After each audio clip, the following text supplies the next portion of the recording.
হাসিনার ফুফাতো ভাই শেখ সেলিমের দুর্নীতির চিত্র দেখে চক্ষু চড়ক গাছ হবার দশা। শেখ পরিবারের এই স্বৈরাচার দেশটাকে রীতিমতো চুষে খেয়েছে। দেশের এমন কোনো খাত নেই যেখানে শেখ সেলিমের কমিশন বাণিজ্য ছিল না। টেন্ডার বাণিজ্য থেকে শুরু করে কমিশন বাণিজ্য এসবের রাজা ছিলেন ফ্যাসিস্ট হাসিনার এই দোসর। এসব করে বনে গেছেন হাজার হাজার কোটি টাকার মালিক। স্বৈরাচার হাসিনার বোন রেহেনা ও তার পরিবারের অন্যতম সদস্যরার তুলনায় কোনো অংশে অর্থ পাচারে পিছিয়ে নেই শেখ সেলিমও। 1996 থেকে 2001 সাল পর্যন্ত হাসিনার প্রথম শাসনামলে স্বাস্থ্যমন্ত্রীর দায়িত্বে ছিলেন সেলিম। এরপর টানা 4টি সংসদে ছিলেন বিভিন্ন মন্ত্রণালয়ের সংসদীয় স্থায়ী কমিটির সভাপতি।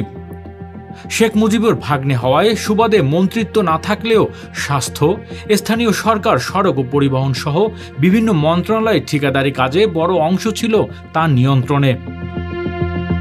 বিশেষ করে বৃহত্তর ফরিদপুর, খুলনা, রাজশাহী ও ময়মনসিংহ অঞ্চলের সব উন্নয়ন কাজ ভাগ বাটোয়ারা করতেন তিনি।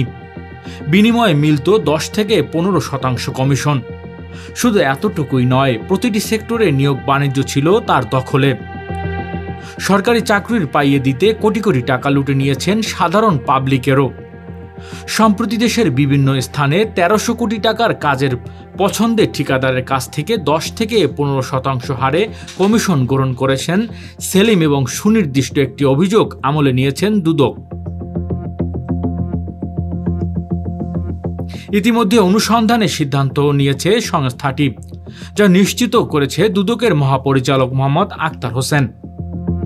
দুদক সূত্রে জানা যায়, গত 5 ফেব্রুয়ারি রাতে রাজধানীর বনানীতে শেখ সেলিমের বাসা ভাঙচুর ও অগ্নিসংযোগের পর ধ্বংসস্তূপের ভেতর থেকে প্রায় 1300 কোটি টাকার ঠিকাদারি কাজের হিসাব মিলেছে। Desk report, metro TV.